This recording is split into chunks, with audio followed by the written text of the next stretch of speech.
का महाकुंभ में श्रद्धालुओं का उमड़ा जनसैलाब देखकर पूरी दुनिया दंग है।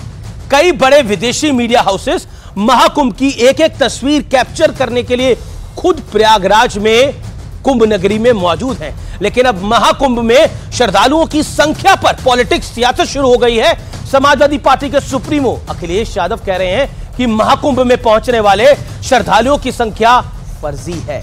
उनका दावा है कि योगी सरकार इस संख्या को बड़ा चढ़ाकर बता रही है। कुछ ट्रेनें खाली आ रही हैं, सुनने में आया गोरखपुर वाली खाली ट्रेन गई है पूरी। ये बात मोटी मोटी मान लीजिए कि बीजेपी का हर आंकड़ा फर्जी है।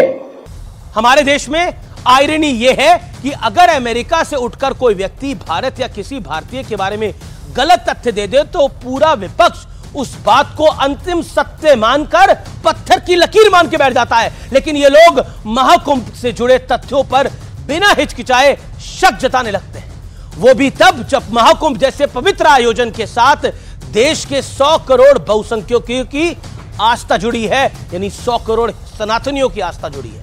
जिन लोगों को महाकुंभ में आए श्रद्धालुओं की संख्या पर शंका है, उन्हें जान लेना चाहिए कि महाकुंभ में आने वाला एक एक व्यक्ति साइंटिफिक टेक्निक के जरिए वहां पर काउंटिंग हो रही है। पूरा मेला क्षेत्र 1800 एआई कैमरे लगाए गए हैं। ये कैमरे लोगों के चेहरे को स्कैन कर रियल टाइम गिनती कर रहे हैं, यानी इस बार हेड काउंट के साथ साथ टेक्नोलॉजी का भी इस्तेमाल हो रहा है, यानी ये कुंभ डिजिटल भी है। इसके अलावा श्रद्धालुओं की गिनती के लिए ड्रोन की मदद ली जा रही है। इतना ही नहीं, एक ऐप के जरिए लोगों के पास मौजूद मोबाइल के औसत आंकड़ों की गिनती भी हो रही है।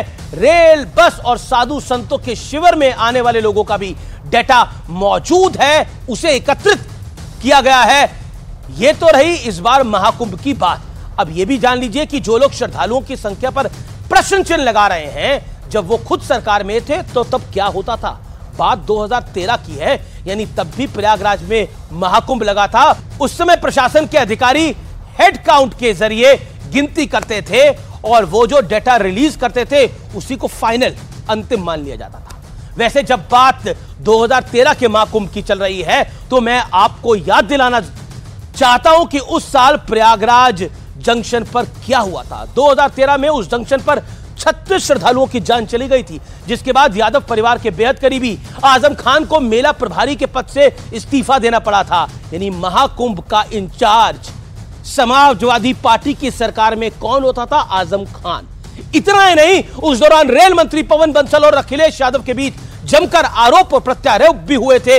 यानी आज जो महाकुंभ के आयोजन पर प्रश्न चिन्ह खड़ा कर रहे हैं, जब वो सत्ता में थे उस वक्त हालात कुछ ऐसे थे, लेकिन अब वक्त बदल गया है, हालात बदल गए हैं। जब आप महाकुंभ का जिक्र कर खुद को गौरवान्वित महसूस करा सकते हैं, आपको गौरव होगा कि अब व्यवस्थाएं हुआ तो हुआ वाले दौर से बहुत आगे निकल चुकी हैं। सनातन से जुड़े आयोजनों को इस दौर में हल्के में नहीं लिया जाता है, ना प्रशासन लेता है, ना सिस्टम लेता है, ना देश ले सकता है। इसलिए आज सनातन का सूर्य पूरी दुनिया को अपने सुनहरे हस्ताक्षर दे रहा है और यही सत्य और तथ्य है। जो लोग कुंभ पर, महाकुंभ पे प्रश्न चिन्ह लगा रहे हैं, वो अपनी असलियत पर प्रश्न चिन्ह लगा रहे हैं, इसमें कोई दो राय नहीं। नमस्कार।